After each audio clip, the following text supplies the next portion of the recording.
Ever wonder how we went from a simple wreath on the door to neighborhoods that look like Vegas opened a winter branch? Well, buckle up. Outdoor decorating has a longer, brighter history than most people think. Long before Christmas lights were invented, folks in Europe decorated the outside of their homes with evergreens, candles, and wreaths during winter festivals. It wasn't just for looks.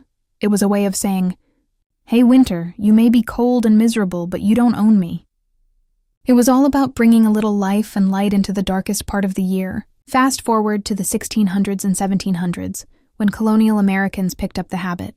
Churches and towns put evergreens around doors and windows to symbolize renewal and hope. Nobody had lights yet, so the big decorating flex was basically a really nice garland. Humble beginnings. Then came the game changer, electricity. In the 1880s, after Edison lit up the streets with his fancy new bulbs, people started experimenting with Christmas lighting indoors. But the real spark, pun absolutely intended, came in 1895, when President Grover Cleveland lit the first electrically illuminated White House Christmas tree. Americans saw that and said, "Yep, we're doing that." By the 1920s and 30s, companies began selling outdoor-safe Christmas lights. Cities started putting up massive displays. And naturally, American homeowners said, "Hold my eggnog." Suddenly, porches, roofs, and front yards became battlegrounds of festive competition.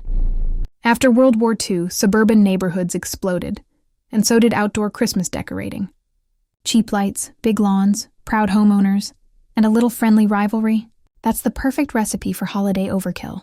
By the 1960s, people were adding giant plastic Santas, reindeer, and those glowing candles that somehow survive every storm. Today, outdoor decorating is part tradition, part community bonding, and part my neighbor put up a 12-foot inflatable snowman. So now I have to respond. It mixes ancient symbolism with modern electricity and just a hint of holiday bragging rights.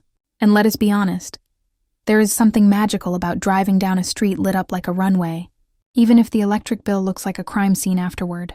If you enjoyed this trip down the rabbit hole, don't forget to like, share, and subscribe to Smart History for Dumb Times.